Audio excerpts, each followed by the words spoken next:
Love like yours will surely come my way. Hey, every day seems a little longer. Every way, love's a little stronger. Come what may, do you ever long for true love from me? There you going, baby, here am I. Oh, will you left me here so I could sit and cry? Well, golly gee, what have you done to me? Oh, well, I guess it doesn't matter anymore.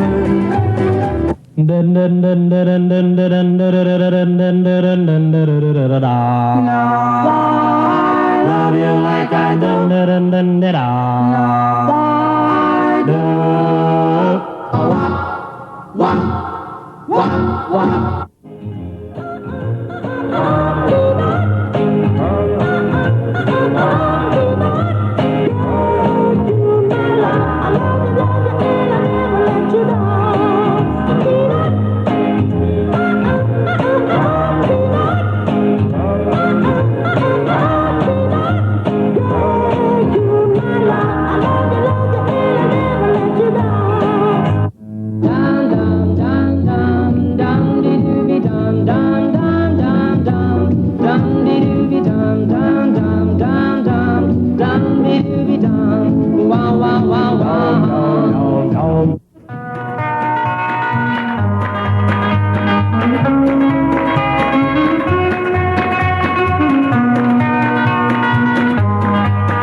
Hello again, and welcome to Cars and Us.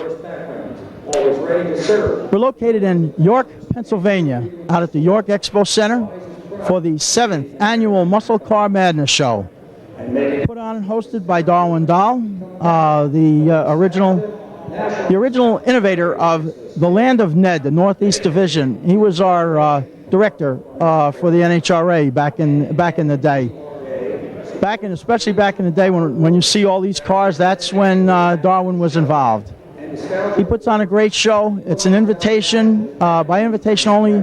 All these cars the majority of them, are all drag racing cars. All the original cars that have been preserved, restored, found, located, and brought back to life. It's I don't know, I guess there's probably 350 cars. I don't know if we're going to be able to cover each one of them through the entire two-day event. It's Friday and Saturday, but we're certainly going to try. We have so many notable names out here. I was just talking to my friend earlier on. We'll get him on camera later. Bud Faubel, he's out here. Just one of the many dignitaries and notables of the drag racing era, along with their cars, with their original cars. So I hope you're going to enjoy the next few shows that we'll get out of this, out at York, Pennsylvania, the 7th Annual Muscle Car Show. So stick with us. One of the areas that Darwin Dahl sectioned off, it was a neat idea. Actually, he's got them sectioned off according to the almost the classes of the cars. But there's an area over here we got to call Gasser Alley, because there's nothing but gassers over here. And one is just, you're awestruck at one right after the other. But fortunately for us, all the way from Ohio is Miss Barbara Hamilton, who is the first woman to get a license to run one of these Gasser Willys. And she's been inducted to the East Coast Drag Times Hall of Fame. She's well known all over. She raced all over the entire country. And I don't want to talk too much because I'm going to say hello to Barbara and let you tell us. It's a pleasure to have you on Cars and Us. Well, thank you. And it's been a long time coming. We were going to do something over the phone, but I'm glad that we got to do it. I know we've been talking about it for a couple of years. Very good. I really kind of would like to tell your story, your history of how you started, and currently up to date. Okay. I mean, the car is out here, so they're going to get a chance to see this magnificent car. But it's really you that maybe those of the younger people don't know. Okay. I think I started in this when I was in high school. There was a group of us that used to get together on weekends, and we'd go out to Akron Airport and watch the drag races on weekends. So I was like 17, 18 years old at the time. And from going to the races, I met John Dunlap, and John had a 34 Ford three-window coupe with a blow-in small block in it. And about the second year that we were dating, he said, somehow or another, I think you'd like to drive this car. And I said, yes, I would. So the following year, I was 19 years old, and I made my first trip down the drag strip at Erie, Pennsylvania. And I got out of the car at the other end, and I thought, I don't know how I'm going to do this, but somehow or another, I'm going to find a way to own a race car someday. So I started college after school, and about my second year of college, I was still going to the races all the time. And I met a fella, George Corman from Hillcrest Automotive, that had a 52 Ford ran double C gas supercharged with, had just bought this 1937 Willys that's here, was going to race it. He bought it totally stock, and he went into the Marine Corps.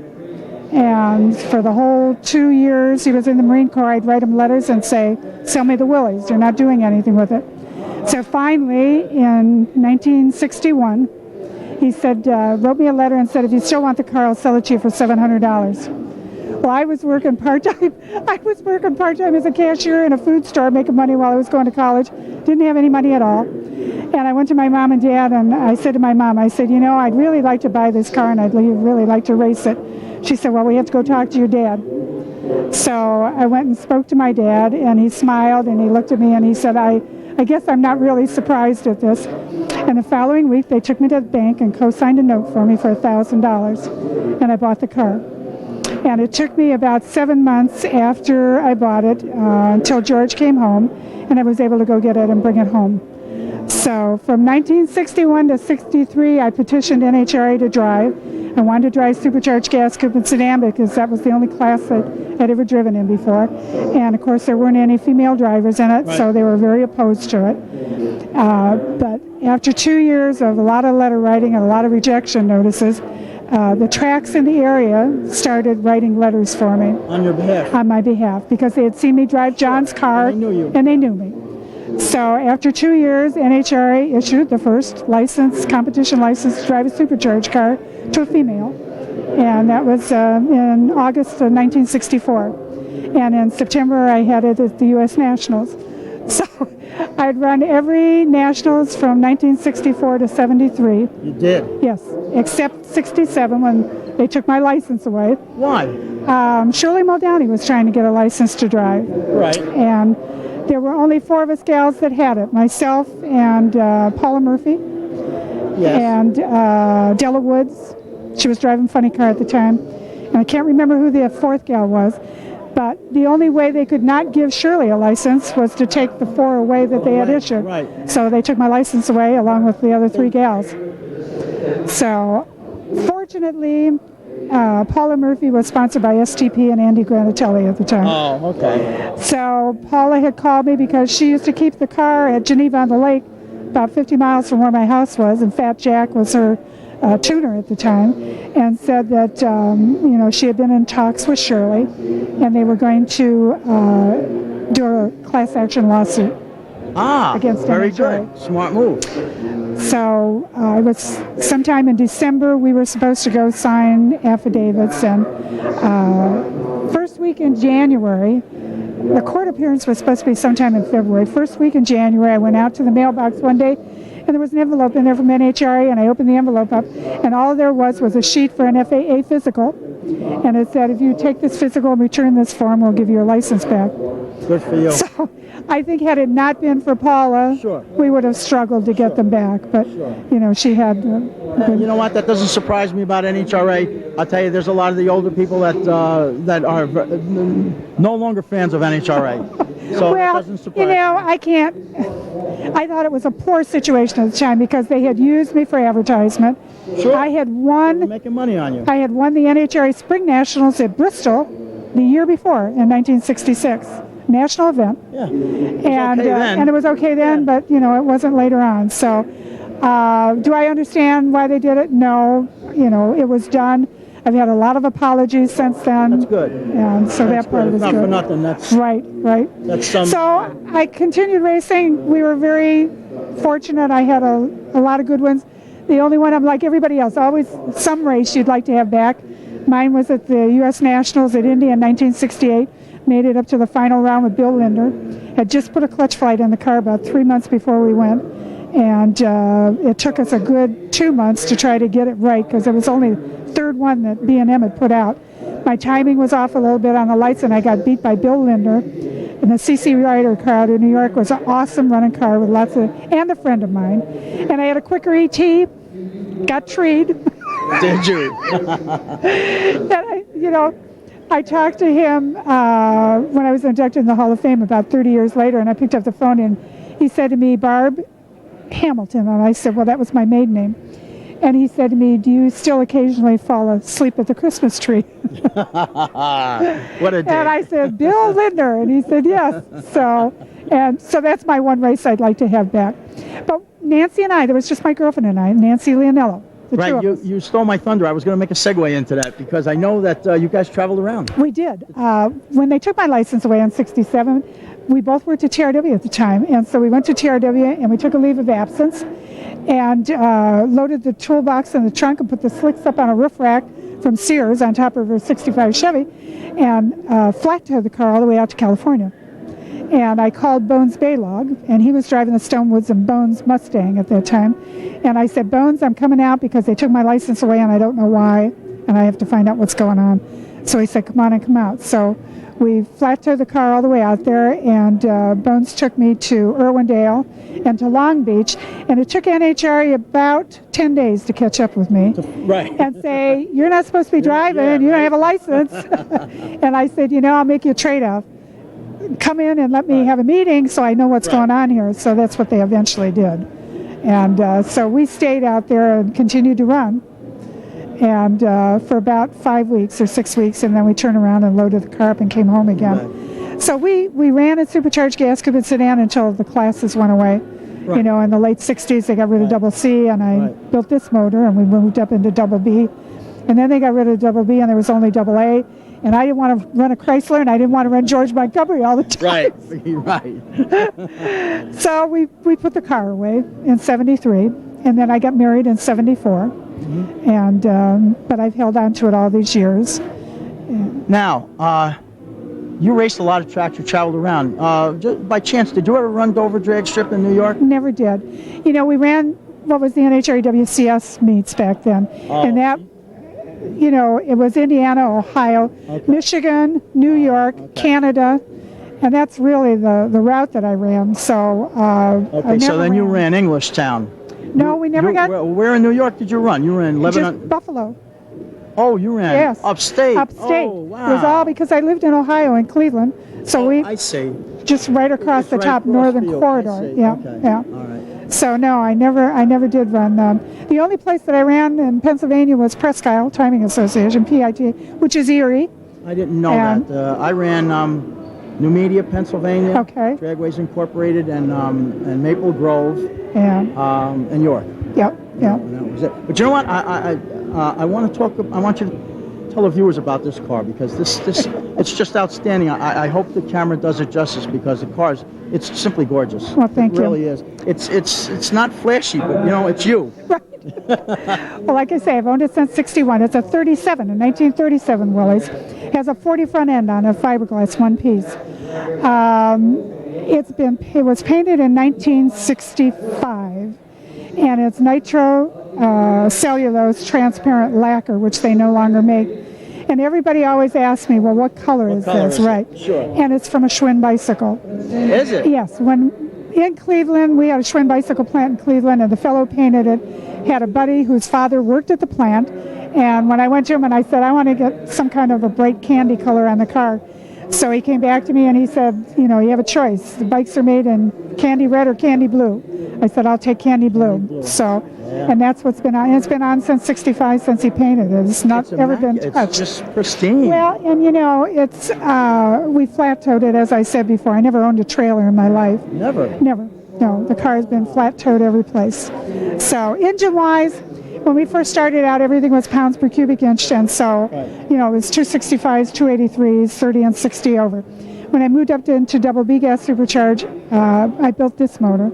This is a 327 block with a 3/8 stroker in it, so it comes out to like 364 cubic inches. The largest engine that's ever been in this car.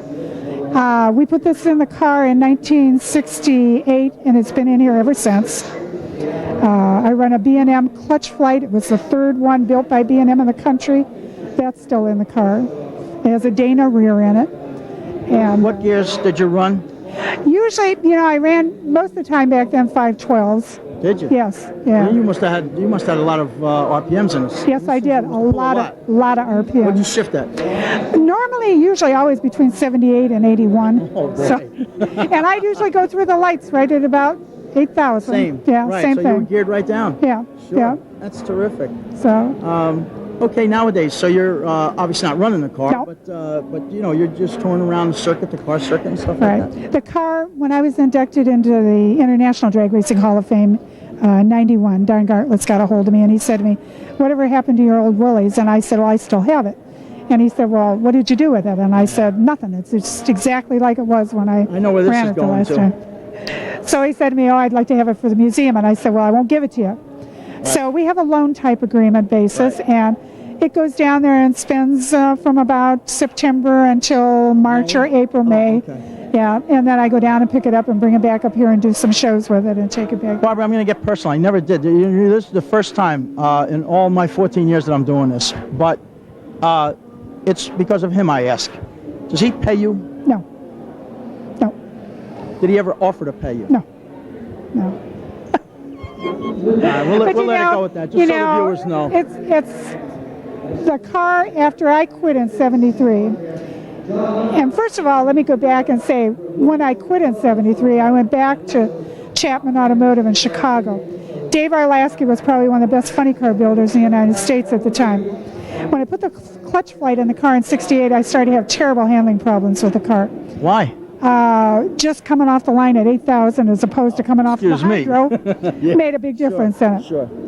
And I went up to David and I said, "I need to do something because this thing is all over the track." And so we took off the leaf springs and went coil over shock all the way around. And this was back in 68, which is, it was unusual back then. Sure. Extended the roll cage, and I took the half-ton truck rear end, Chevy rear end out of it, and I put a Dana in, which is in there now.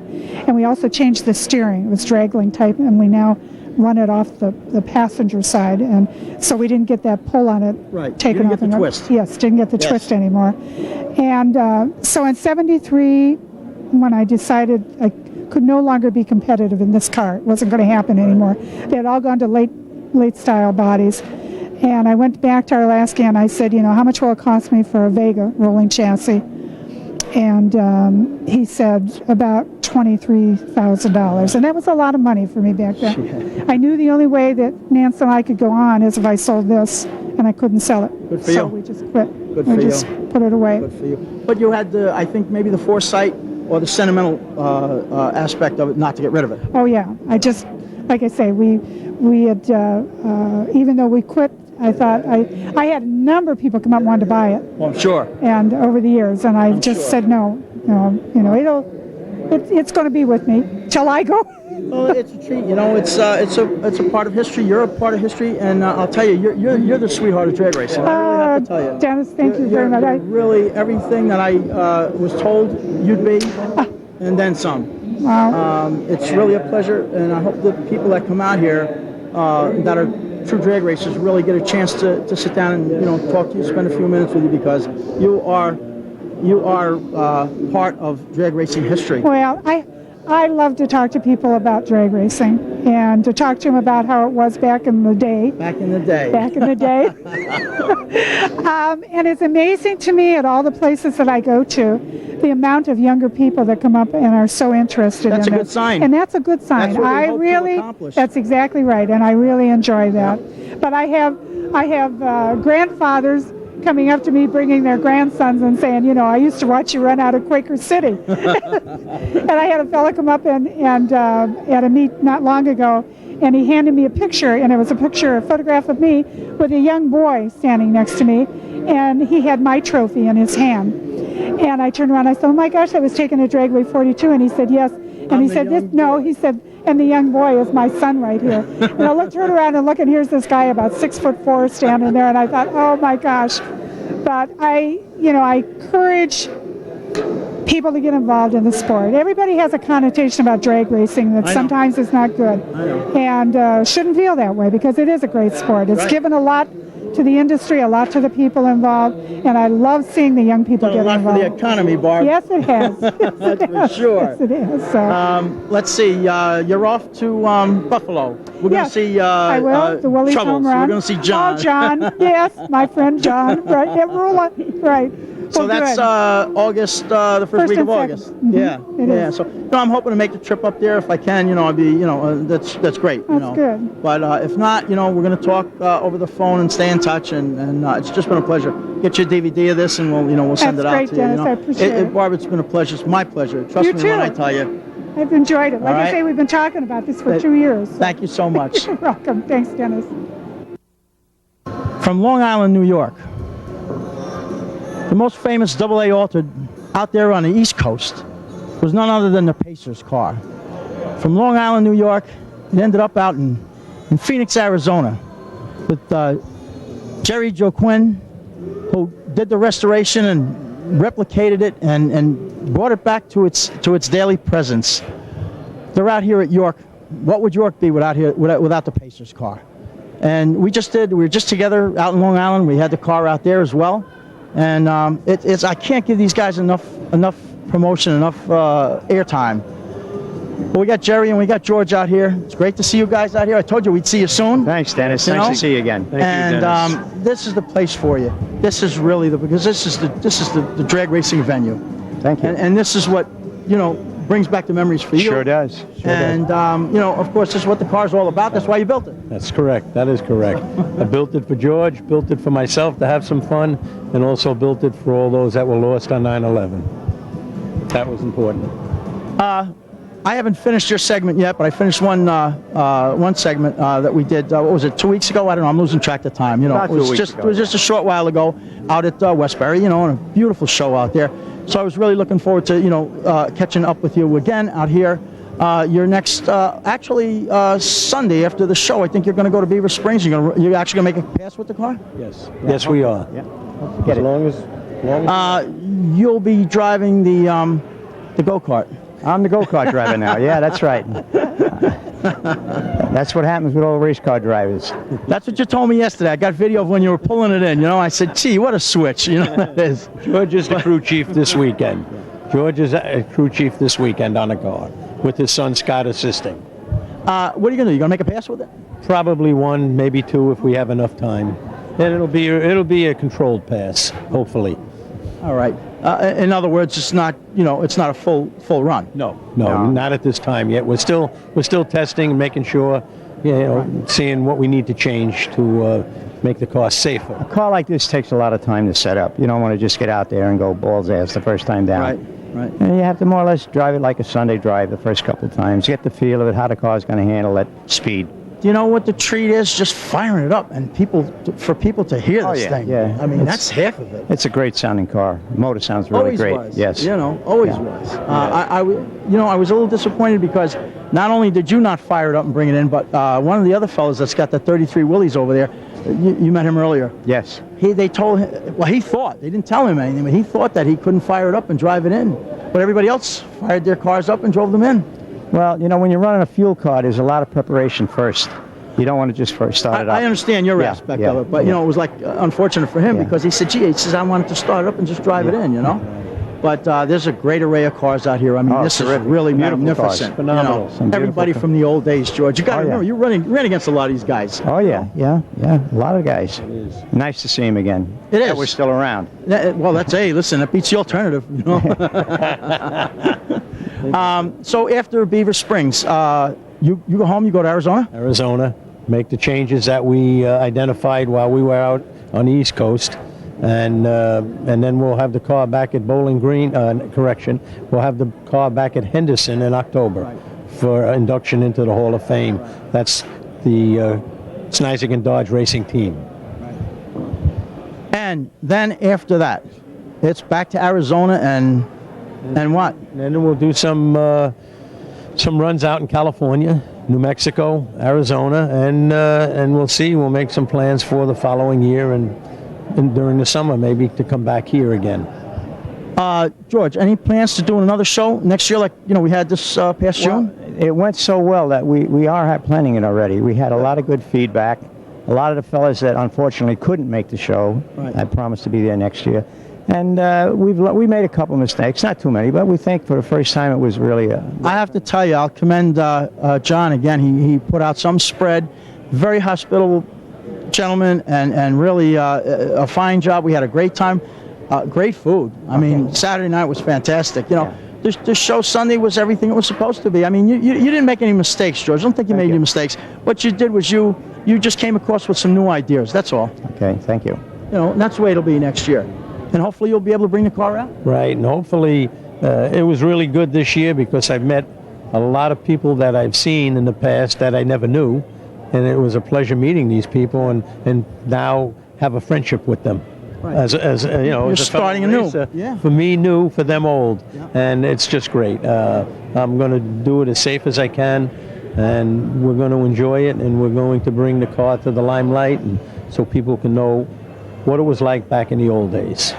Well, that's what everybody's here for, and obviously the spectators must be here for the same reason because this is a light turnout. We're early on Friday, but wait till you see tomorrow, George.